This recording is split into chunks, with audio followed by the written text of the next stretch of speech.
আসসালামু আলাইকুম। ভাই বড় ভাইয়া কি? এইটা হইছে বাইং মেস। হ্যাঁ আমাদের বরিশালের ভাষায় বাইং মেস বলে, কোন জায়গায় কি বলতে পারি না। দুইটা মাছে হইছে 900 গ্রাম, একটা হইছে 400 গ্রাম, একটা হইছে 500 গ্রাম।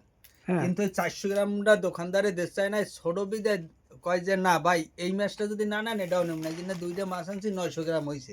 এ লম্বা কটটুক ভাই? লম্বা এত বড় যেটা 500 গ্রাম, আল্লাহ তো অনেক আর বড়। একটা হইছে এর থেকে একটু ছোট 100 তো গ্রাম। এতে আবার ডিমও হয়েছে নাকি না? হ্যাঁ, ডিম হইছে, এই দেখেন ডিমের এক একটা ফালা দেখেন এই।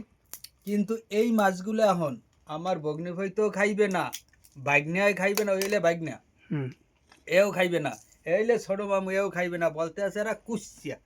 এই জন্য এই যে মাছগুলো দেখেন এইগুলো এই সম্পূর্ণ আমার খাইতে হইবে। ফেসবুক বন্ধুরা যদি আপনারা কেউ খান তাহলে চলে আসেন, আমার একার কপালে আছে, ঠিক আছে, এই সম্পূর্ণ আমার খাইতে হইবে। ধন্যবাদ ভাই, আমি আল্লাহ এই কেন দেখেন, আমরা এই খাইতাম না। দেখেন ডিমের হ্যাক খান অবস্থা দেখেন।